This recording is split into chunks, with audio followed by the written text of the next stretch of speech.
প্রশংসা আল্লাহ সুবহানাহু তাআলার জন্য, শান্তি অবতীর্ণ হোক মুহাম্মদ সাল্লাল্লাহু আলাইহি ওয়াসাল্লামের প্রতি। সম্মানিত উপস্থিতি, আজকে অত্র অনুষ্ঠানে আপনাদের আমন্ত্রিত সকল বক্তাই উপস্থিত আছেন আলহামদুলিল্লাহ। আপনারা সময় সাপেক্ষে সকলের বক্তব্যই শুনবেন, তবে মাইকের আওয়াজ যতদূর পর্যন্ত যাচ্ছে আমি আব্দুল্লাহ বিন আব্দুর রাজ্জাক সকলকে উদাত্ত আহ্বান জানাবো যে আপনারা আশেপাশে ঘোরাফেরা না করে সম্মেলনের প্যান্ডেলে চলে আসুন। সম্মেলনের প্যান্ডেলে উপস্থিত হয়ে আমাদের গুরুত্বপূর্ণ আলোচনা শ্রবণ করার উদাত্ত আহ্বান জানাচ্ছি। আজকে আপনাদের সামনে আমার বক্তব্যের সংক্ষিপ্ত বিষয়বস্তু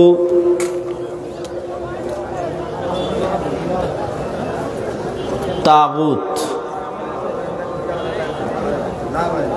আল্লাহ সুবহানাহু তাআলা পবিত্র কোরআন মাজিদে স্পষ্ট ঘোষণা করেছেন, ফামান ইয়াকফুর বিত-তাগুত ওয়া ইউমিন বিল্লাহ ফাকাদ ইসতামসাকা বিল উরওয়াতিল ওয়াসকা। আল্লাহ সুবহানাহু তাআলা ঈমান আনয়নের পূর্বে তাগুতকে অস্বীকার করতে বলেছেন। ফামান ইয়াকফুর বিত-তাগুত, যে তাগুতকে অস্বীকার করবে, ওয়া ইউমিন বিল্লাহ, এবং আল্লাহর প্রতি ঈমান আনয়ন করবে। মানে আল্লাহর প্রতি ঈমান আনার কথা পরে বলা হচ্ছে, আর তাগুতের প্রতি অস্বীকারের কথা, কুফরির কথা প্রথমে বলা হচ্ছে। এবং এই আয়াত থেকে আরও একটি বিষয় স্পষ্ট হয় যে কোনো মানুষ যদি শুধু ঈমানের দাবিদার হয়, যে আমি ঈমান আনয়ন করলাম, তাহলে শুধু তার এই ঈমান যথেষ্ট নয়। তার ঈমান তখনই পূর্ণাঙ্গ হবে যখন ঈমানের পাশাপাশি সে তাগুতের কুফরি করবে, তাগুতকে অস্বীকার করবে। এবং এটির দলিল হিসেবে আমরা ইব্রাহিম আলাইহিস সালাতু ওয়াস সালামের একটি বৈশিষ্ট্য যা আল্লাহ পবিত্র কোরআনে নকল করেছেন তা তুলে ধরব।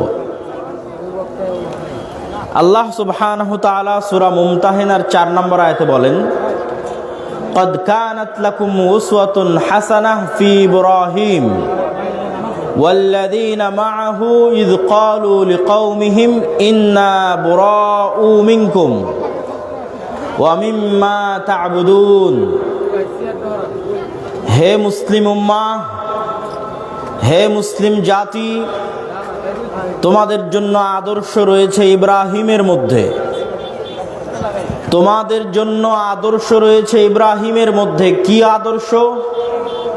যখন ইব্রাহিম এবং তার সাথে যারা ঈমান আনয়ন করেছিল তারা প্রকাশ্যে ঘোষণা করেছিল, ইন্না বুরাউম মিনকুম, যে ইব্রাহিম আলাইহিস সালাতু ওয়াস সালাম তৎকালীন কাফের মুশরিকদেরকে লক্ষ্য করে স্পষ্ট ঘোষণা দিয়েছিলেন যে তোমরা এবং তোমরা যাদের সাথে শিরক করো, যাদের নিয়ে, তাদের থেকে আমি ইব্রাহিম মুক্ত। শুধু তাই নয়, কাফারনা বিকুম, শুধু মুক্ত নই, আমি ইব্রাহিম তোমাদের কুফরি করছি এবং তোমরা যত কিছুর ইবাদত করো আল্লাহ ব্যতীত, মিম্মা তা'বুদুনা মিন দুনিল্লাহ, আল্লাহ ব্যতীত আর যত কিছুর ইবাদত করো প্রত্যেকটা জিনিসের আমি ইব্রাহিম কাফের। কাফারনা বিকুম মানে আমি কাফের হয়ে গেলাম। কিসের কাফের হয়ে গেলাম? তোমাদের আর তোমরা যাদের ইবাদত করো আল্লাহ ব্যতীত ওই সমস্ত শিরকি কর্মকাণ্ড, ওই সমস্ত মূর্তির, ওই সমস্ত রবের, ওই সমস্ত ইলাহের আমি ইব্রাহিম কাফের। কাফারনা বিকুম ওয়া বাদা বাইনানা ওয়া বাইনাকুমুল আদাওয়াতু ওয়াল বাগদা, আমার আর তোমাদের মধ্যে শত্রুতা চিরন্তন, চিরস্থায়ী, স্পষ্ট শত্রুতা। তাওহীদের সাথে শিরকের দ্বন্দ্ব চিরন্তন। হাত্তা তুমিনু বিল্লাহি ওয়াহদা, যতক্ষণ না তোমরা স্পষ্ট ঘোষণা দিচ্ছ যে তোমরা এই সমস্ত মূর্তির, এই সমস্ত ইলাহ যারা আল্লাহ ব্যতীত ইবাদত করা হয় এগুলোরও তোমরা কুফরি করবে এবং আল্লাহর একত্ববাদের ঘোষণা দিবে, ততদিন পর্যন্ত এই দ্বন্দ্ব, এই শত্রুতা চলবে। সম্মানিত উপস্থিতি, অত্র আয়াত এবং তার পূর্বের আয়াত থেকে স্পষ্টভাবে প্রমাণিত হয় ঈমান পূর্ণ হওয়ার জন্য জরুরি হচ্ছে আপনাকে আল্লাহ ব্যতীত পৃথিবীতে আর যার ইবাদত হচ্ছে তার কুফরি করতে হবে, তার কাফের হতে হবে। আর এটিকেই বলা হয় তাগুত। আল্লাহ ব্যতীত আর যার ইবাদত করা হয়, আল্লাহ ব্যতীত আর যার বিধান অনুসরণ করা হয় সেগুলোই তাগুত। আর তাগুতের অনুসরণ হচ্ছে শয়তানের অনুসরণ, তাগুতের ইবাদত হচ্ছে শয়তানের ইবাদত। তো আজকে আমরা আধুনিক যুগে আল্লাহ সুবহানাহু তাআলা ব্যতীত যে সমস্ত শিরক করে থাকি, যে সমস্ত তাগুতের অনুসরণ করে থাকি, আল্লাহ ব্যতীত আর যে সমস্ত অস্তিত্বের আমরা স্বীকার করে থাকি, তার মধ্যে অসংখ্যগুলো তো আমরা জানি। ইবাদতগত শিরক, জ্ঞানগত শিরক, সেগুলো আমরা জানি। কিন্তু কিছু রাষ্ট্রীয় শিরক হয়। সেই রাষ্ট্রীয় শিরক হয় গণতন্ত্রের নামে, সেই রাষ্ট্রীয় শিরক হয় সমাজতন্ত্রের নামে, সেই রাষ্ট্রীয় শিরক হয় সেকুলারিজমের নামে, ধর্মনিরপেক্ষ মতবাদের নামে, সেই রাষ্ট্রীয় শিরক হয় লিবারালিজমের নামে, উদারনৈতিক মানবাধিকারের নামে, সেই রাষ্ট্রীয় শিরক হয় ন্যাশনালিজম, জাতীয়তাবাদের নামে। এই প্রত্যেকটা মতবাদকেই পৃথিবীর বুকে প্রতিষ্ঠিত করা হয়েছে। গণতন্ত্র, সমাজতন্ত্র, ধর্মনিরপেক্ষ মতবাদ, লিবারালিজম এবং ন্যাশনালিজম, জাতীয়তাবাদ, এই প্রত্যেকটা মতবাদকে পৃথিবীতে প্রতিষ্ঠিতই করা হয়েছে যেন ইসলাম কখনো রাষ্ট্রীয়ভাবে ক্ষমতায় যেতে না পারে। ইসলাম যেন কখনোই পূর্ণাঙ্গ রূপে রাষ্ট্রীয়ভাবে ক্ষমতায় অধিষ্ঠিত হতে না পারে, এই জন্য এই নতুন ইলাহগুলোর সৃষ্টি করা হয়েছে। আর এই নতুন ইলাহ সম্পর্কে শুধু আমি বলছি এমনটি নয়, আল্লামা ইকবাল রাহিমাহুল্লাহ তিনি বহু বছর আগে লিখে গেছেন, मुस्लिम ने भी तामीर किया अपना हरम और तहजीब के आज़र ने तरशवाए हैं सनम और कि আজকের মুসলমানেরা নিজেদের ভিন্ন একটা হারাম বানিয়ে নিয়েছে। মক্কার হারাম এরিয়াকে বাদ দিয়ে, মদিনার হারাম এরিয়াকে বাদ দিয়ে আজকের মুসলমানেরা ভিন্ন হারাম এরিয়া বানিয়ে নিয়েছে। তাহজিব কে আজর নে, আজকের যুগের আধুনিক যুগের আজরেরা, আধুনিক যুগের আজরেরা, আজর মানে ওই যে ইব্রাহিম আলাইহিস সালামের পিতা আজর, তার কথা আল্লামা ইকবাল উদাহরণ দিয়ে বলছে যে আধুনিক যুগের আজরেরা নতুন মূর্তি বানিয়েছে। ইব্রাহিম আলাইহিস সালামের পিতা আজর এক ধরনের মূর্তি বানাতেন, আজকের আধুনিক যুগের যারা দাবিদার তারা নতুন একটা মূর্তি বানিয়েছে। इन ताज़ा खुदाओं में बड़ा सबसे वतन है, এই যতগুলো মূর্তি আধুনিক যুগে তৈরি হয়েছে ইবাদতের জন্য, তার মধ্যে সবচেয়ে বড় মূর্তির নাম হচ্ছে ন্যাশনালিজম বা জাতীয়তাবাদ। আল্লামা ইকবাল বলছেন আজকের যুগে ইবাদতের জন্য যতগুলো মূর্তি তৈরি হয়েছে তার মধ্যে যেমন গণতন্ত্র আছে, আজকের যুগে ইবাদতের জন্য যতগুলো মূর্তি তৈরি হয়েছে তার মধ্যে সেকুলারিজম আছে, আজকের যুগে ইবাদতের জন্য যতগুলো মূর্তি তৈরি হয়েছে তার মধ্যে ন্যাশনালিজম, জাতীয়তাবাদ আছে, যার কথা আল্লামা ইকবাল বলছেন जो पैरहन इसका है वो मजहब का कफन है। আজকের যুগে যে আধুনিক এই সমস্ত মতবাদ তৈরি হয়েছে, এই মতবাদগুলো ইসলামের কাফন তথা ইসলামকে হত্যা করার জন্য তৈরি করা হয়েছে। এবং তিনি বলতে বলতে মুসলিম উম্মাহকে লক্ষ্য করে বলছেন, বাজু তেরা তাওহীদ কি কুওয়াত সে কবি है, ইসলাম তেরা দেশ है তু মুস্তাফা भी है। হে মুসলমানেরা, তোমাদের বাজু তাওহীদের শক্তিতে বলিয়ান, ইসলাম তোমাদের দেশ, আর তোমাদের ন্যাশনালিটি জাতীয়তা হচ্ছে যে আমরা মোহাম্মদী মুস্তাফাবি। তোমাদের জাতীয়তা বাংলাদেশি, পাকিস্তানি, সৌদি হিসেবে বিভক্ত নয়। আর তোমাদের দেশের মানচিত্র বাংলাদেশ, পাকিস্তান, সৌদি, কুয়েত, কাতার, বাহরাইন হিসেবে বিভক্ত নয়। তোমাদের দেশের নাম ইসলাম, আর তোমাদের জাতীয়তার নাম হচ্ছে মোহাম্মদী। সম্মানিত উপস্থিতি, আলোচনা করছিলাম আজকের যুগে যে সমস্ত আল্লাহ সুবহানাহু তাআলা ব্যতীত রাষ্ট্রীয়ভাবে ইবাদতের জন্য যে সমস্ত মূর্তি তৈরি করা হয়েছে, তার মধ্যে অন্যতম আরেকটি বৃহত্তম মূর্তি হচ্ছে সেকুলারিজম, ধর্মনিরপেক্ষ মতবাদ। গত 16 বছর আপনারা শুনেছেন ধর্ম যার যার, উৎসব সবার, শোনেননি? শুনেছেন। এটি হচ্ছে সেকুলারিজমের স্লোগান, ধর্ম যার যার, উৎসব সবার, এটি সেকুলারিজমের স্লোগান। আর এই ভারত উপমহাদেশে সেকুলারিজমকে জনপ্রিয়তা দিয়েছিল বাদশাহ আকবর। আর এই সেকুলারিজম আমাদের কি ক্ষতি করেছে? সেকুলারিজম আমাদেরকে পরকালমুখী না করে ম্যাটেরিয়ালিস্টিক, দুনিয়ামুখী, বস্তুবাদী করেছে।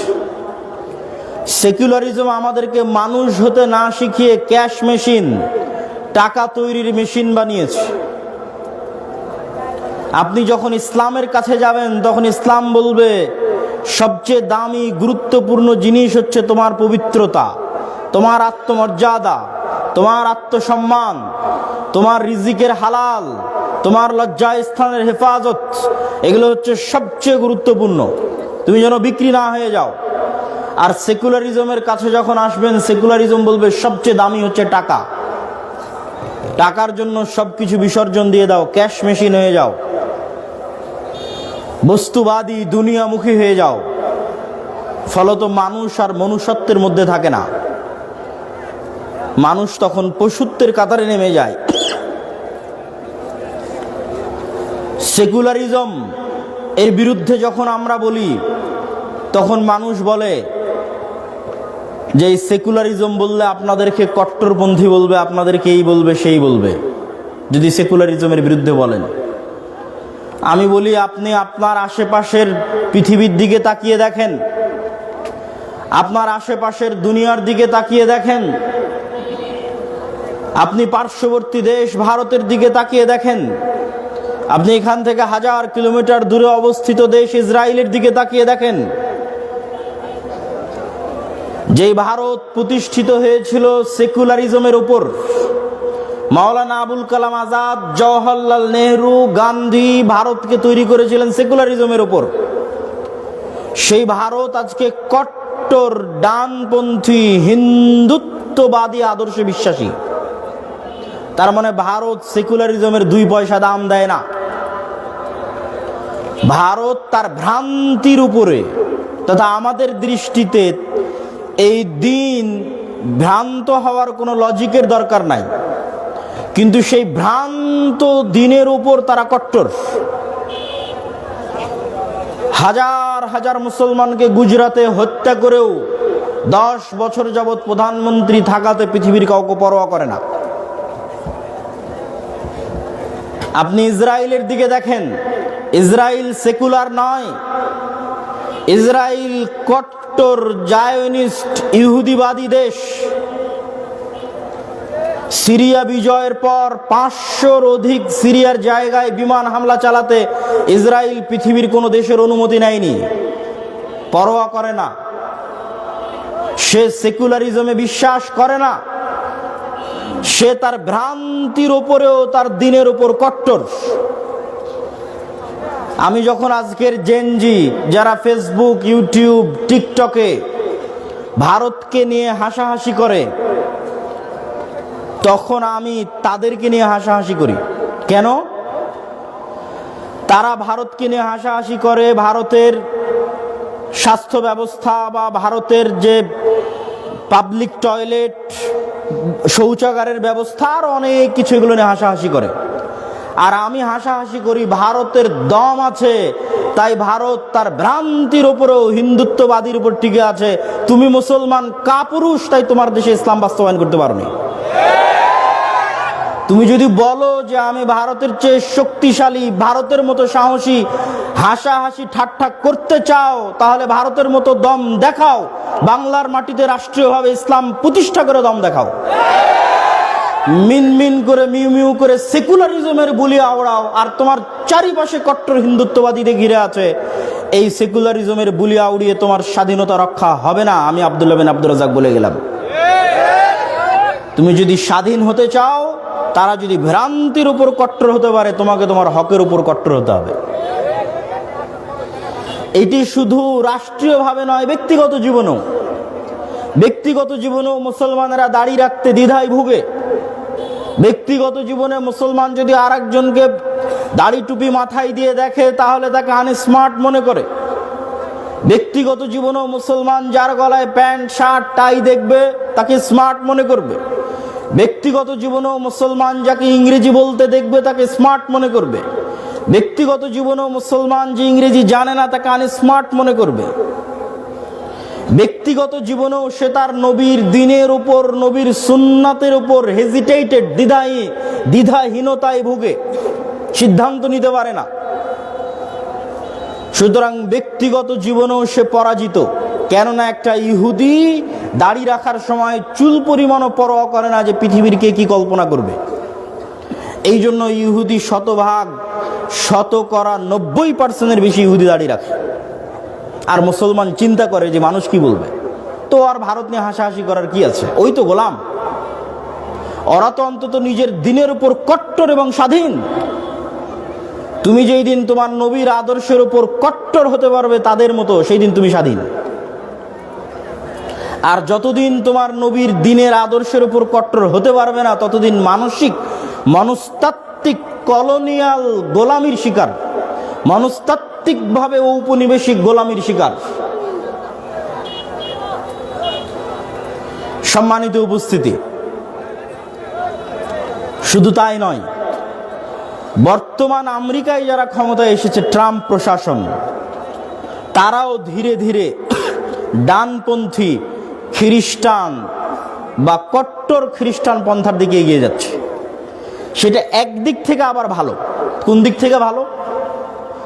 কেননা ধর্ম মানেই সেখানে LGBTQ বা সমকামিতার মতো পরিবার বিদ্বেষী বিষয়গুলো আশ্রয় পাবে না। এই জন্য ইলন মাস্ক সে LGBTQ এর কট্টর বিরোধী। এই জন্যই সে ডোনাল্ড ট্রাম্পের সাথে রাজনীতিতে অংশগ্রহণ করেছে এবং তারা তাদের শিক্ষা ব্যবস্থায় বাইবেলকে অন্তর্ভুক্ত করছে। এবং ধীরে ধীরে কিভাবে কট্টর খ্রিস্টান ডানপন্থীর দিকে এগিয়ে যাওয়া যায় সেই পরিকল্পনা চলতেছে। কিন্তু শুধু মুসলমানদের কাছে যখন আসবেন, এই বাংলাদেশ আর এই পাকিস্তান আর এই মুসলিম দেশগুলো ইসলামের নামের উপর তৈরি হলো, অথচ এই মুসলিম দেশগুলো সবচেয়ে বড় সেকুলার নিজেদেরকে দাবি করে, সবচেয়ে বড় সুফি এবং সাধু সাজতে চায়।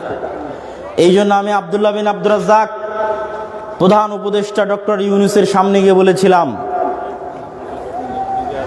যে আপনারা কেন ডিফেন্স খেলতেছেন?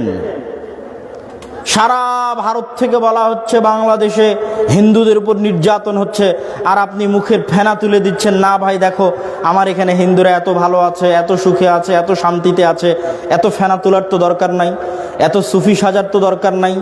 শুধু সারা পৃথিবীর সবাই জানে ভারতের মুসলমানেরা কি অবস্থায় আছে।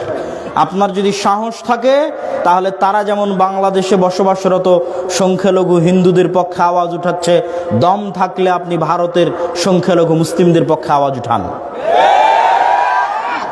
বাংলাদেশের মাটিতে এরকম কোনো ইতিহাস নাই যে কোনো হিন্দুকে গণপিটুনি দিয়ে হত্যা করা হয়েছে, আছে? নাই। বাংলাদেশের মাটিতে এরকম কোনো ইতিহাস নাই যে কোনো মন্দিরকে ভেঙে সেখানে মসজিদ তৈরি করা হয়েছে, আর ভারতের মাটিতে এরকম অসংখ্য ইতিহাস আছে, মসজিদ ভেঙে মন্দির তৈরি করা হয়েছে, অসংখ্য ইতিহাস আছে মুসলমানকে গণপিটুনিতে হত্যা করা হয়েছে গরুর গোস্ত রাখার অপরাধে। তারপরেও সেখানে হওয়া সংখ্যালঘু নির্যাতনের বিষয়ে আওয়াজ যদি উঠাতে না পারেন তাহলে স্বাধীন নই, গোলাম। সম্মানিত উপস্থিতি, ঠিক তেমনি আরো একটি মতবাদ, এই তো গেল মোটামুটি সেকুলারিজমের কথা। এবার আসি সংক্ষিপ্ত গণতন্ত্রের বিষয়ে। গণতন্ত্র মুসলমানদের নিকটে বাহ্যিকভাবে দেখতে খুব ভালো মনে হলেও বাস্তবে গত 100 বছরের ইতিহাস বলছে এটি মরীচিকা ব্যতীত কিছুই নয়। ঝুলন্ত মূলার মতো, যে মূলার পেছনে আপনি দৌড়াতেই থাকবেন কিছু পাওয়ার আশায়, কিন্তু কোনোদিন কিছু পাবেন না। ওই যে দূরে মরুভূমিতে পানি দেখা যায়, আপনি সেই পানির জন্য ছুটতেই থাকবেন, কিন্তু মরীচিকার মতো সেখান থেকে কোনো পানি আপনি পাবেন না, যাওয়ার পর দেখবেন সবই বালু। তো সেই মতবাদের নাম হচ্ছে গণতন্ত্র। মানুষ প্রশ্ন করতে পারে, যদি গণতন্ত্র এতই ব্যর্থ হয় তাহলে আমেরিকা এবং ইংল্যান্ডের মতো উন্নত দেশে কেন ব্যর্থ হয় না? আমিও পাল্টা প্রশ্ন করতে চাই, থার্ড ওয়ার্ল্ড কান্ট্রিতে গণতন্ত্র কেন কোনোদিন সফল হতে পারেনি? মুসলিম দিয়ে কথা নয়, তৃতীয় বিশ্বের কোনো দেশেই গণতন্ত্র সাকসেসফুল নয়। আপনার আশেপাশের যত গণতান্ত্রিক দেশ আছে যাদের লেভেল বাংলাদেশের পর্যায়ের, সেখানে অনৈক্য, মারামারি, গন্ডগোল, হরতাল, অস্থিতিশীলতা লেগেই আছে, লেগেই আছে, লেগেই আছে, লেগেই থাকবে। তাহলে ফার্স্ট ওয়ার্ল্ড কান্ট্রি যারা বিশ্বের প্রথম স্তরের, তাদের কাছে কেন গণতন্ত্র এতটা স্থিতিশীল? তার কারণ অনেকেই মনে করে, অনেক হীনম্মন্য মুসলিম যুবক, আজকে যদি এখানে যুবক এবং ছাত্র ভাইরা থেকে থাকে, তারা অনেক সময় এই ব্যর্থতার জন্য আমাদের দিনকে দায়ী করে। বলে আমাদের হুজুরেরা ইসলামের বিষয়ে এত কট্টর, ইসলামের বিষয়ে এত বেশি ফতোয়া, এত বেশি টানাটানির কারণে আমরা উন্নত হতে পারছি না। এটি একটি ডাহা মিথ্যা অপবাদ। আপনি ইতিহাস ঘাটলে দেখবেন, যখন বাদশাহ আলমগীর ভারত শাসন করে, ওই আফগানিস্তানের কাবুল থেকে, কান্দাহার থেকে একদম মায়ানমারের আরাকান পর্যন্ত এই বিশাল সীমান্ত যখন বাদশাহ আলমগীরের অধীনস্থ, তখন সমগ্র পৃথিবীর মোট জিডিপির 30% জিডিপি ছিল ভারতে। আর 1947 সালে যখন ব্রিটিশরা ভারত থেকে বিদায় নেয়, তখন সমগ্র পৃথিবীর মোট জিডিপির মাত্র 3% জিডিপি ছিল ভারতে। মানে 27% অর্থ সম্পদ ভারত, পাকিস্তান, বাংলাদেশ থেকে চুরি হয়ে গেছে। ঔপনিবেশিক শাসন আমল থেকে শুরু হওয়া এই চুরি এখন পর্যন্ত অব্যাহত আছে। ছলে বলে কৌশলে এই চুরি এবং অর্থ পাচারকে অব্যাহত রাখা আছে। আপনি যান আফ্রিকান মুসলিম কান্ট্রিগুলো, আফ্রিকান মুসলিম কান্ট্রিগুলোর তাদের যে খনিজ সম্পদ আছে, এই যে যত ইউএন ফোর্স যায়, শান্তিরক্ষী বাহিনী, এরা কি করে? এরা জাতিসংঘের পক্ষে কি করে? ওই দেশগুলো অস্থিতিশীল কেন? ওই সমস্ত আফ্রিকান মুসলিম দেশগুলোকে তাদের নিজ দেশের খনিজ সম্পদ ব্যবহার করতে দেওয়া হয় না। তাদের দেশের খনিজ সম্পদ নিয়ে চলে যাবে ফ্রান্স, তাদের দেশের খনিজ সম্পদ নিয়ে চলে যাবে ইতালি, তাদের দেশের খনিজ সম্পদ নিয়ে চলে যাবে স্পেন। এখনকার পৃথিবীর কথা বলছি, আজকের পৃথিবীর কথা বলছি। টাকা থাকলে সবই ভালো লাগে। আপনি বাস্তব জীবনেও এটি প্র্যাকটিক্যাল দেখবেন। মানুষও বলে, হাসাহাসি করে মানুষ বলে যে যদি টাকা না থাকে তাহলে ভালোবাসা জানালা দিয়ে পালায়। তো আমেরিকা, ইংল্যান্ড, ইউরোপের কাছে অঢেল সম্পদ আছে। অঢেল সম্পদ থাকলে এমনিতেই গণতন্ত্র কেন, সকল তন্ত্র চলবে। কিন্তু এই অঢেল সম্পদ আসছে কোথায় থেকে? আমাদের মতো থার্ড ওয়ার্ল্ড কান্ট্রি থেকে চুরি করে নিয়ে যাওয়া, অন্যায়ভাবে নিয়ে যাওয়া। সম্মানিত উপস্থিতি, তাহলে আপনি প্রশ্ন করতে পারেন যে গণতন্ত্রের মাধ্যমেও যদি ইসলামের বিজয় না হয়, তাহলে আর কি মাধ্যম আছে যেই মাধ্যমে ইসলামকে আপনারা রাষ্ট্রীয় ক্ষমতায় দেখতে চান বা নিয়ে আসতে পারবেন বলে আপনারা দাবি করবেন? ইসলামকে রাষ্ট্রীয় ক্ষমতায় নিয়ে আসতে হলে এই বক্তব্যের এই অংশগুলো আমি গত 5ই আগস্টের পর থেকে প্রায় সব বক্তব্য দিয়েছি। কেন এটা আমার ছোট্ট গবেষণা, আমার গবেষণার মানুষ ভুল ধরলে আমি সাদরে অভ্যর্থনা জানাবো, কিন্তু এখন পর্যন্ত কোনো দালিলিক ভুল পাইনি। এই জন্য আমি আমার এই গবেষণা বলতেই আছি। সেটি কি? সেটি হচ্ছে, আপনি যদি ইসলামকে আল্লাহর দয়ায় রাষ্ট্র ক্ষমতায় প্রতিষ্ঠিত করতে চান, তাহলে আল্লাহর দেওয়া পদ্ধতি অনুযায়ী আগাতে হবে। জোর করে মারামারি করে যেমন একজন ক্ষমতা দখল করে নিচ্ছে, আপনিও নিতে পারেন, কিন্তু এটা ইসলামের নামে আল্লাহর দয়ায় ক্ষমতায় যাওয়া হলো না। ইসলামের মতো একটা পবিত্র জিনিসকে রাষ্ট্রীয় ক্ষমতায় নিয়ে যাবেন, অবশ্যই আল্লাহর দয়ায় যেতে হবে, আল্লাহর সহযোগিতায় যেতে হবে। আর আল্লাহর দয়া, আল্লাহর সহযোগিতা তখনই পাবেন যখন আল্লাহর দেখানো পথে চলবেন। তো আল্লাহর দেখানো পথ কি?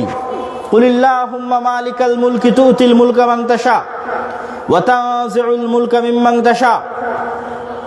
দুনিয়ার মানুষ শুনে রাখো, স্থায়ী রাজত্ব এবং স্থায়ী ক্ষমতার একচ্ছত্র মালিক আল্লাহ সুবহানাহু ওয়া তাআলা। আল্লাহ যাকে ইচ্ছা তাকে রাষ্ট্র ক্ষমতা দেন, আর যাকে ইচ্ছা তার কাছ থেকে রাষ্ট্র ক্ষমতা জোরপূর্বক ছিনিয়ে নেন, রক্তাক্তভাবে ছিনিয়ে নেন। এটি আল্লাহর নিয়ম। তো আল্লাহ যে একচ্ছত্র রাজত্বের মালিক, সারা পৃথিবীর সকলের রাজত্ব অস্থায়ী। আমেরিকা, ইউরোপ, রাশিয়া, ইসরায়েল সবার রাজত্ব অস্থায়ী। এই প্রত্যেকটা দেশের উপর স্থায়ী রাজত্ব কার? বলেন, কার রাজত্ব? আল্লাহর রাজত্ব স্থায়ী। তো আল্লাহ তার রাজত্ব পরিচালনা করে কি দিয়ে? আল্লাহ সুবহানাহু ওয়া তাআলা বলছেন যে আমি হচ্ছে আজিজুন হাকিম, মহা পরাক্রমশালী এবং মহাপ্রজ্ঞাময়। মহাপরাক্রমশালী মানে ফাআলুল লিমা ইউরিদ, যা ইচ্ছা তাই করতে পারি। পৃথিবীর এমন কোন শক্তির ক্ষমতা নাই যে আমি আল্লাহ আমাকে জবাবদিহিতার আওতায় নিয়ে এসে বলবে যে আপনি এটা কেন করলেন। এরকম কোন শক্তি পৃথিবীতে নাই। তো আমি আজিজ, যা ইচ্ছা তাই করতে পারি। কিন্তু যা ইচ্ছা তাই করতে পারার সকল ক্ষমতা থাকার পরেও আমি আল্লাহ কারো উপর জুলুম করি না। কেন? আমি হাকিম, আমি প্রজ্ঞাময়। তাহলে আমার কাছে সকল ক্ষমতা আছে, তারপর পৃথিবীর একটা পশু, প্রাণী, মানুষ, জিন কারো প্রতি আমি আল্লাহ চুল পরিমাণ জুলম, অত্যাচার করি না। কেন? আমি হচ্ছে হাকিম, আমি প্রজ্ঞাময়। তো আল্লাহ এই সমগ্র পৃথিবীতে তার রাজত্ব পরিচালনা করেন ন্যায় পরায়ণতার সাথে, সত্যবাদিতার সাথে। এই জন্য যারাই নিজেদেরকে মুসলিম শাসক দাবি করবে, ইসলামী রাষ্ট্রের দাবি করবে, ইসলামী খেলাফতের দাবি করবে, তাদের প্রত্যেকের 1 নাম্বার জরুরি শর্ত হচ্ছে তাকে ন্যায়পরায়ণ হতে হবে। যেমন রাসূলুল্লাহ সাল্লাল্লাহু আলাইহি ওয়াসাল্লাম ঈসা আলাইহিস সালাতু ওয়াস সালাম সম্পর্কে বলেছেন, তিনি কিয়ামতের পূর্ব মুহূর্তে নেমে এসে হাকামান মুকসিতা, ন্যায় বিচারক শাসক হবেন। ঈসা আলাইহিস সালাতু ওয়াস সালাম ন্যায় বিচারক শাসক, সারা পৃথিবীতে ন্যায় প্রতিষ্ঠা করবেন।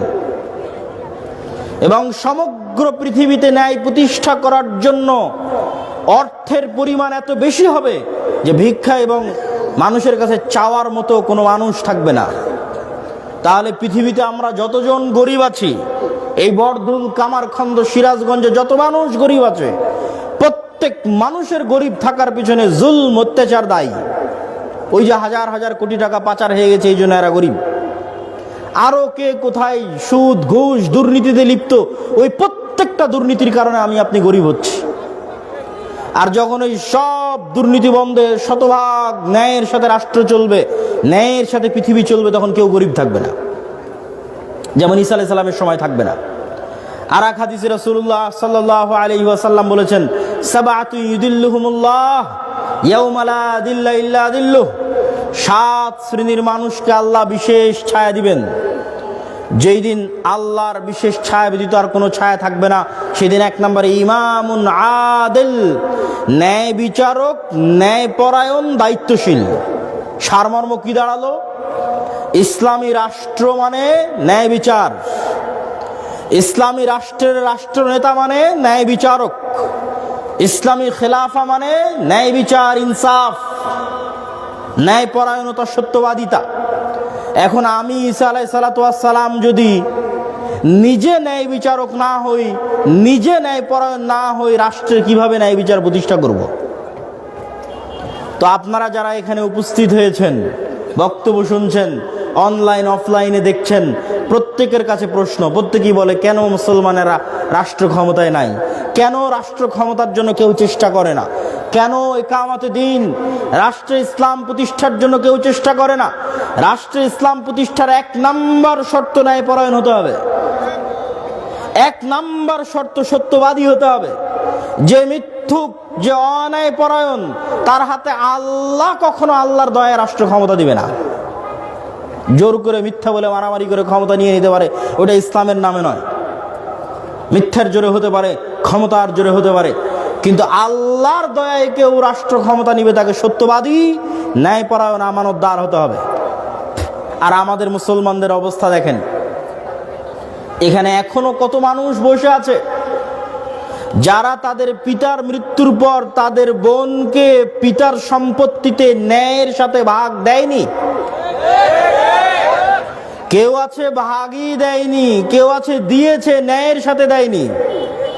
সিরাজগঞ্জের সবচেয়ে দামি জমিটা সে নিয়েছে, আর সবচেয়ে কম দামি অনাবাদি পানিতে ডুবে থাকা জমিটা বোনকে দিয়েছে। তো সে কোনোদিন নেতা হতে পারবে না, মানে আল্লাহ তাকে কোনোদিন নেতা বানাবেন না আল্লাহর দয়ায়। তো এটা শুধু আমাদের ব্যক্তিগত জীবনে নয়, আমাদের রাষ্ট্রীয় জীবনের প্রতিটা রন্ধ্রে রন্ধ্রে। আপনি যদি এখন আমাকে বলেন যে আপনাকে বাংলাদেশের দায়িত্বশীল করে দিচ্ছে, আমি হব না। কেন হব না? আমি জানি যে আমি যদি বাংলাদেশের প্রধান উপদেষ্টা, প্রধানমন্ত্রী হই, আমি এই দেশ চালাতে পারবো না। কেন চালাতে পারবো না? এই দেশে সৎ, ন্যায়পরায়ণ, সত্যবাদী প্রজন্মের অভাব আছে। প্রত্যেকটা সেক্টরে, প্রত্যেকটা জায়গায় মিথ্যুক, দুর্নীতিবাজ বসে আছে। কি ওসি, কি ডিসি, কি এসপি, কি প্রিন্সিপাল, কি প্রধান শিক্ষক, কি সাব রেজিস্ট্রার, কি ছিলেন, সবাই নিজ নিজ দায়িত্বের আমানতের সাথে, অধিকাংশই নিজ নিজ দায়িত্বের আমানতের সাথে খেয়ানত করে টিকে আছে। অথচ অত্যন্ত দুঃখজনক, তারা আবার নামাজ আদায় করে, তারা আবার হাজি, তারা আবার দানবীর। তাদেরকে উদ্দেশ্য করে রাসূলুল্লাহ সাল্লাল্লাহু আলাইহি ওয়াসাল্লাম বলেছেন, আরবাউন মান কুন্না ফীহ, চারটে বৈশিষ্ট্য যার মধ্যে থাকবে সে মুনাফিকান খালেসা, নির্ভেজাল, নিষ্কলুষ মুনাফিক। ইযা হাদ্দাসা কাযাবা, যখন কথা বলে মিথ্যা বলে। ওয়াইদা ওয়া'দা আখলাফা, যখন ওয়াদা করে ভঙ্গ করে। ওয়াইদা তুমিনা খানা, যখন দায়িত্ব দেওয়া হয় দায়িত্বের সাথে খেয়ানত করে। এই প্রত্যেকটা পর্যায়ের দায়িত্বশীল, ছোট থেকে ছোট, বড় থেকে বড় পর্যায়ের দায়িত্বশীল, নিজ নিজ দায়িত্বের সাথে খেয়ানত করে টিকে আছে। তাদেরকে আল্লাহর নবী বলেছেন তারা স্পষ্ট মুনাফিক। তাহলে তারা সালাত কেন আদায় করছে? তারা সিয়াম কেন পালন করছে? তাহলে তারা রোজা কেন রাখছে? হজ কেন করছে? দান কেন করছে? এই প্রত্যেকটা দায়িত্বে ওসি, ডিসি, এসপি, যত দায়িত্বশীল আছে তাদের অধিকাংশই নামাজি, অধিকাংশই হজ করেছে, উমরা করেছে। কেন? আবার কেউ কেউ আছে তাহাজ্জুদ গুজার। কেন? তার কারণ হচ্ছে তারা এই বাহ্যিক আনুষ্ঠানিক ইবাদতগুলোর দিয়ে তাদের অভ্যন্তরীণ মুনাফিকিকে ঢেকে রাখতে চায়। বাস্তবে মুনাফিক, সত্য হচ্ছে মুনাফিক, স্পষ্ট কথা হচ্ছে মুনাফিক। আমি না, আল্লাহর নবী বলেছেন মুনাফিক, আমি শুধু অনুবাদ করছি। বাস্তবে মুনাফিক, কিন্তু ওই মুনাফিকই ঢাকার জন্য দাড়ি রেখেছে। মুনাফিকি ঢাকার জন্য মাথায় টুপি দিয়েছে, মুনাফিকি ঢাকার জন্য হজ করেছে, মুনাফিকি ঢাকার জন্য নামাজ আদায় করে, মুনাফিকি ঢাকার জন্য তাহাজ্জুদের সালাত আদায় করে, কিন্তু বাস্তবে মুনাফিক, কেননা তার দায়িত্বের সাথে খেয়ানত করেছে বলেছেন আল্লাহর নবী সাল্লাল্লাহু আলাইহি ওয়াসাল্লাম। তাহলে এই ধরনের মুনাফিক মুসলিমেরা কখনোই নিজ জাতির, নিজ দেশের, নিজ গোত্রের নেতা হতে পারবে না, গোলামি থাকবে। তাহলে রাষ্ট্রে ইসলাম প্রতিষ্ঠা করতে চান, একটা সত্যবাদী ন্যায়পরায়ণ প্রজন্ম উপহার দিতে হবে, যেই প্রজন্ম অর্থের কাছে বিক্রি হবে না, সেকুলারিজমের কাছে বিক্রি হবে না, তার সত্যবাদিতা, ন্যায়পরায়ণতার উপর পাহাড়ের মতো অটল থাকবে। অবশ্যই ওই প্রজন্মের হাত দিয়ে ইসলাম প্রতিষ্ঠা হবে, ইনশাআল্লাহ হবে, অবশ্যই হবে। সম্মানিত উপস্থিতি, কেন এতটা কঠোরতা এই সমস্ত মুনাফিকিগুলো থেকে বাঁচিয়ে রাখতে?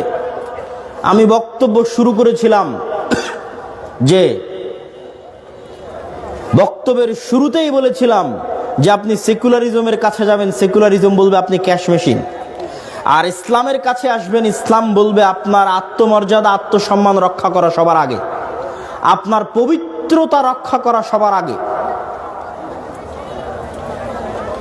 এই জন্যই রাসূল সাল্লাল্লাহু আলাইহি ওয়াসাল্লাম সব সময় ঋণ বিমুখতাকে উৎসাহিত করেছেন। গত বক্তব্যে, এর আগের দিনের প্রোগ্রামে বাগেরহাটে ঋণ বিমুখতার প্রতি আল্লাহর নবীর যে উৎসাহীকরণ বা ঋণ না নেওয়ার প্রতি আল্লাহর নবীর যে উৎসাহীকরণ, তার ব্যাপারে অসংখ্য দলিল তুলে ধরেছিলাম রাসূল সাল্লাল্লাহু আলাইহি ওয়াসাল্লামের পক্ষ থেকে। শুধু সংক্ষিপ্ত আপনাদের সামনে এতটুকু বলি যে ইসলাম, আপনি বিলাসিতার জন্য সুদের ভিত্তিতে লোন নেবেন, এটা বহু পরে। টিনের বাড়িকে পাকা বাড়ি বানাবেন, লোনের ভিত্তিতে মোটরসাইকেল, এসি, ফ্রিজ কিনবেন সুদের লোনের ভিত্তিতে, এটা বহু পরে। স্বাভাবিক কর্জে হাসানা, যেখানে সুদ যুক্ত নাই, এই স্বাভাবিক কর্জে হাসানাকে আল্লাহর নবী এই পরিমাণ নিরুৎসাহিত করেছে যে তিনি সবসময় আল্লাহর কাছে পরিত্রাণ চাইতেন, হে আল্লাহ, লোনের বোঝা, ঋণের বোঝা থেকে পরিত্রাণ চাই। শহীদ তিনবার যুদ্ধ করে শহীদ হওয়ার পরও জান্নাতে যাবে না যদি তার ঘাড়ে ঋণের বোঝা থাকে।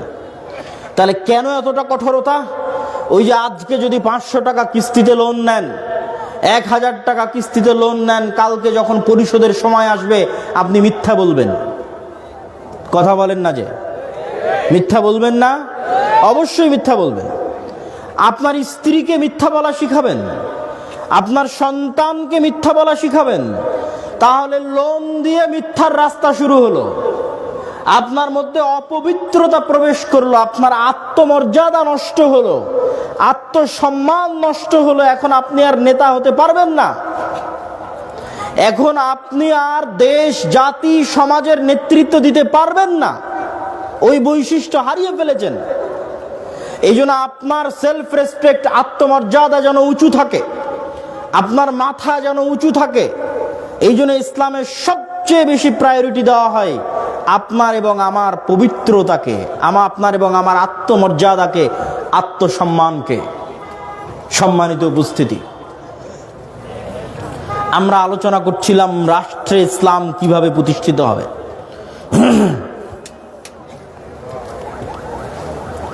রাষ্ট্রে ইসলাম প্রতিষ্ঠা করতে চাইলে দ্বিতীয় তৃতীয় আমাদের যে করণীয়, দ্বিতীয় তৃতীয় আমাদের করণীয় হচ্ছে সোশ্যাল জাস্টিস, সোশ্যাল ইন্স্যুরেন্স প্রতিষ্ঠা করা। সোশ্যাল জাস্টিস কি? এই সোশ্যাল জাস্টিস সম্পর্কে বলে আমি আমার বক্তব্যের শেষের দিকে চলে যাব, আর সোশ্যাল ইন্স্যুরেন্স সম্পর্কে আর একদিন বলবো ইনশাল্লাহ। সোশ্যাল জাস্টিস হচ্ছে সামাজিক ন্যায় বিচার। হচ্ছে আগে যখন ব্রিটিশরা কেন্দ্রে ক্ষমতা দখল করেছিল দিল্লিতে, তখন আপনার বর ধুলে আপনি কি করবেন এতদূর পর্যন্ত আসার ক্ষমতা ব্রিটিশদের ছিল না। তো আপনি অন্তত আপনার বরধুলের গ্রামে ন্যায় বিচার প্রতিষ্ঠা করবেন, এটাই হচ্ছে সামাজিক ন্যায় বিচার। আর এই সামাজিক ন্যায় বিচার প্রতিষ্ঠা করা মানে আমি ধর্মীয় বিষয়গুলো বুঝাইনি। সামাজিক ন্যায় বিচার প্রতিষ্ঠা করা মানে মানুষের সাথে সম্পৃক্ত হকের কথা বুঝিয়েছি। মানুষের সাথে সম্পৃক্ত হক বলতে, 1 মিনিট, আমার বক্তব্য শেষের দিকে আমি চলে এসেছি। মানুষের সাথে প্রতিষ্ঠিত ন্যায় বিচার মানে আপনার গ্রামে যদি যৌতুকের ভিত্তিতে বিবাহ হয়, আপনি বলেন এই যৌতুক গ্রহণ করাটা ন্যায় না অন্যায়? অন্যায়। এখন আপনারা মুসলমানেরা, হাজি, নামাজি, দানবীর মুসলমানেরা, এমনকি ইমাম যিনি বিবাহ পড়াচ্ছেন, কাজী, তিনিও এই অন্যায়ের সাথে সম্পৃক্ত হচ্ছেন। তাহলে এই যে একটা অন্যায়ের সাথে আপনি সম্পৃক্ত হলেন যা মানুষের উপর জুলম, তাহলে আপনি রাষ্ট্রে ইসলাম প্রতিষ্ঠার প্রথম শর্তে মাইনাস। আপনাকে দিয়ে রাষ্ট্রে ইসলাম প্রতিষ্ঠা হবে না। কেননা আপনি রাষ্ট্রে গেলে আপনিও দুর্নীতি করবেন, আপনি রাষ্ট্রে গেলে আপনিও মিথ্যা বলবেন, মানুষের উপর জুলুম করবেন। এটা আল্লাহ জানে। এই জন্য আল্লাহ তার দয়া আপনাকে রাষ্ট্র ক্ষমতায় নিবে না। তাহলে আপনি যদি রাষ্ট্রে ইসলাম প্রতিষ্ঠা করতে চান, ন্যূনতম আপনাদের সমাজে ন্যায় বিচার প্রতিষ্ঠা করুন। আর সমাজে ন্যায় বিচার প্রতিষ্ঠা করার এখন ছিল সবচেয়ে বড় সুযোগ। এখন চাইলে মসজিদগুলো, মাদ্রাসাগুলো যদি একটু শক্তিশালী হয়, একটু পাওয়ারফুল হয়, একটু সংগঠিত হয়, একটু সংঘবদ্ধ হয়, তাহলে গ্রামে তারা ন্যায় বিচার প্রতিষ্ঠা করতে পারবে। কিন্তু দুঃখজনক হলেও সত্য যে গত 16 বছর রাজনৈতিক দলীয়করণ যেভাবে গ্রাম পর্যায় পর্যন্ত পৌঁছে গেছিল, আজ 16 বছর পর ফ্যাসিজম থেকে মুক্ত হয়ে এই সমস্ত সেকুলার, অন্যায়পরায়ণ, আত্মমর্যাদাহীন, আত্মসম্মানহীন মুসলমানেরা, দুর্বল গোলাম মুসলমানেরা, তাদের ওই সমাজ, ওই গ্রামগুলোতেই আর একটা লেজুর ভিত্তিক দলকে চাঁদাবাজি করার, ক্ষমতার প্রদর্শনী করার, অন্যায় করার সুযোগ দিচ্ছে চোখের সামনে। সুযোগ ছিল বাধা দেওয়ার, দেখে যাচ্ছে, অথচ এখন বাধা দিলে বাধা দিতে পারবে। এখন চাইলে সোশ্যাল জাস্টিস, ন্যায় বিচার, মসজিদের ইমাম, মসজিদ কর্তৃপক্ষ, মসজিদের কমিটি, মাদ্রাসা প্রতিষ্ঠা করতে পারবে তার এলাকার মধ্যে, পারবে। আমি একটা বাজার চিনি আমাদের এলাকায়, ওই বাজারে গত 16 বছর বাজারে যারা সবজি বিক্রি করত, যারা দোকান দিত, তাদের থেকে চাঁদা উঠিয়েছে সাবেক ক্ষমতাসীন দল। আর 1, 1.5 কি 2 মাস চাঁদা উঠানো বন্ধ ছিল। এখন আবার ক্ষমতায় যারা আসেনি তাদের কর্মীরা চাঁদা উঠানো শুরু করেছে। অথচ ওই মসজিদ কর্তৃপক্ষ চাইলে, এখনো যদি চায়, বলে যে এই মসজিদের সাথে সম্পৃক্ত এই বাজারে যদি কিছু টাকা উঠাতেই হয় তো মসজিদ কমিটি উঠাবে, উঠিয়ে জনগণের কল্যাণে ব্যয় করবে। এতটুকু সাহসিকতা আপনাকে দেখাতে হবে। আপনি যদি মানুষের উপর হওয়া অন্যায়, জুলম বন্ধ করতে না পারেন, আল্লাহ আপনাকে কখনোই রাষ্ট্র ক্ষমতা দিবে না। আপনি একটা লেভেল পর্যন্ত ন্যায় বিচারক হন, ন্যায় বিচারক হওয়ার চেষ্টা করেন, কেননা রাষ্ট্রে ইসলাম মানে ন্যায় বিচার। ন্যায় বিচারক হওয়ার চেষ্টা করেন, আল্লাহর দয়ায় আল্লাহ সুবহানাহু ওয়া তাআলা আপনাকে রাষ্ট্র ক্ষমতায় পৌঁছে দেবে ইনশাআল্লাহ।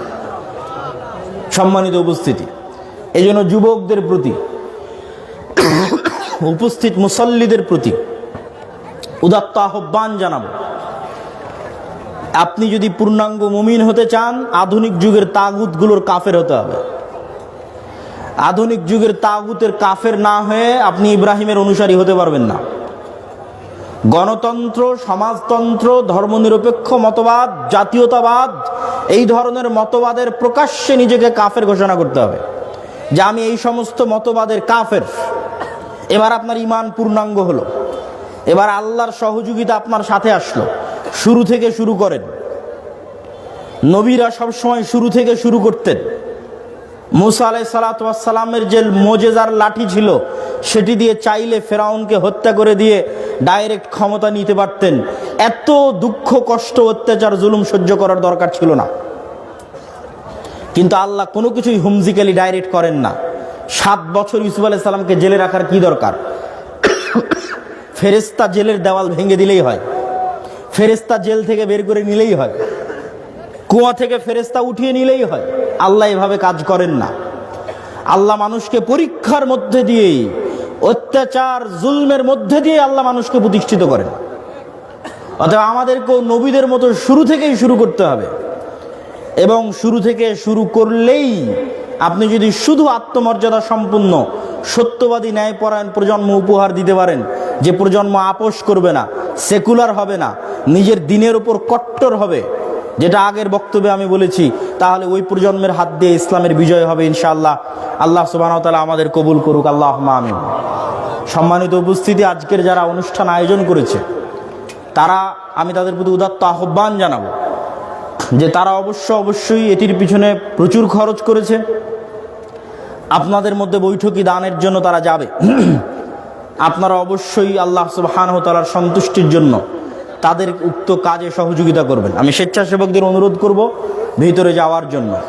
তো আমার বক্তব্য শেষ করার পূর্বে কিছু জরুরি কথা শুনেন, গুরুত্বপূর্ণ কথা শুনেন, আর আপনাদের সহযোগিতার কাজটাও সম্পূর্ণ করেন। সেটি কি?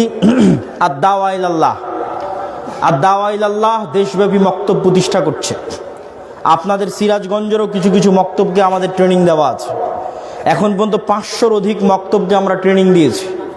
আপনাদের মক্তবের ইমামদেরকে ট্রেনিং দেওয়ার জন্য রাজশাহীতে পাঠান। যাতায়াত খরচও আমাদের, থাকা খাওয়া খরচও আমাদের থেকে ট্রেনিং নিয়ে আমাদের সিলেবাসে আপনার মসজিদে মক্তব চালাবে। আগের চাইতে দ্বিগুণ এবং দ্রুত গতিতে গ্রামের মুসলমানের সন্তানেরা কোরআন এবং দ্বীন শিখবে ইনশাআল্লাহ। আমরা এটার ফিডব্যাক পাচ্ছি। অতএব এই কাজে আপনারা যুক্ত হন। আমরা দাওয়া ইলাল্লাহর জাতীয় মক্তব প্রতিযোগিতা আয়োজন করেছিলাম, যেখানে মক্তবের স্কুল গোয়িং শিক্ষার্থী, মাদ্রাসার শিক্ষার্থী না, গ্রামের মক্তবের শিক্ষার্থীদের আমরা উমরার পুরস্কার দিয়েছি আলহামদুলিল্লাহ। পাশাপাশি আল জামিয়া সালাফিয়া তার অধীনে অধিভুক্ত মুআদালা হিসেবে যেমন আমরা মসজিদগুলোর মক্তবকে সহযোগিতা করছি, এরকম বিভিন্ন দ্বীনি শিক্ষা প্রতিষ্ঠানকে সহযোগিতা করছি। তাদেরকেও ট্রেনিং দেওয়ার মাধ্যমে, তাদেরও শিক্ষার মান উন্নয়নের মাধ্যমে। কেননা আল জামিয়া সালাফিয়ায় যেই মানের শিক্ষক আছে দেশ এবং বিদেশের, শুধু গত 1 বছরে সৌদি আরবের বিভিন্ন বিশ্ববিদ্যালয়ে 10-এর অধিক শিক্ষক শুধু গত 1 বছরে জামিয়া সালাফিয়াতে দার্স দিয়েছে। আর পার্শ্ববর্তী দেশগুলোর শিক্ষকেরা তো আছেই, আর আমাদের দেশের শিক্ষক মণ্ডলী তো আছেই। তো এত উন্নত মানের একটি শিক্ষা প্রতিষ্ঠানের শিক্ষকদের মাধ্যমে যদি আপনাদের শিক্ষা প্রতিষ্ঠানের শিক্ষকেরা ট্রেনিং নেয় এবং জামিয়া সালাফিয়ার মতো উন্নত সিলেবাস যদি বাস্তবায়ন করে, অবশ্যই শিক্ষার মান উন্নয়ন হবে। অতএব আপনাদের পরিচিত প্রতিষ্ঠানগুলোকে জামিয়া সালাফের অধীনে মুআদালা বা অধিভুক্ত হিসেবে পরিচালনা করার প্রতি আগ্রহী হন। সর্বশেষ, মাসিক আল ইতিসাম আমি নিয়মিত সম্পাদকীয় লিখি। জানুয়ারি মাসের সম্পাদকীয়তে আছে সিরিয়ায় মুসলিমদের বিজয়, জেরুজালেম বিজয়ে অতি সন্নিকটে মুসলিম উম্মাহ, এবং অত্যন্ত গুরুত্বপূর্ণ জ্ঞান সম্পন্ন লেখকদের লেখনী থাকে, এবং গবেষণাধর্মী 50টা প্রশ্ন উত্তর, যার ফতোয়া বোর্ডে দেশ এবং বিদেশের আলেম ওলামারা বসে। সেই ফতোয়া বোর্ডের মাধ্যমে মাসিক আল ইতিসামের ফতোয়া আসে। অতএব মাসিক আল ইতিসামকে মূল্যায়ন করুন। আগামী 13 ও 14 ফেব্রুয়ারি আল জামিয়া সালাফিয়া রূপগঞ্জ নারায়ণগঞ্জ, আর আগামী 30 ও 31 জানুয়ারি আল জামিয়া সালাফিয়া দিনাজপুর সালাফি কনফারেন্স আছে। দেশ ও বিদেশের আলেম ওলামা উপস্থিত থাকবেন, ভারত, পাকিস্তান, সৌদি আরব, বাংলাদেশ। বিশেষ করে আল জামিয়া সালাফিয়া রূপগঞ্জের 13-14 ফেব্রুয়ারির সালাফি কনফারেন্সে, উক্ত সালাফি কনফারেন্সে আপনাদের উপস্থিত হওয়ার উদাত্ত আহ্বান রইল। মাসিক আল ইতিসাম পড়ার উদাত্ত আহ্বান থাকলো, আর দাওয়া ইলাল্লাহর অধীনে আপনাদের গ্রামের মক্তবগুলো পরিচালনা করার আহ্বান থাকলো।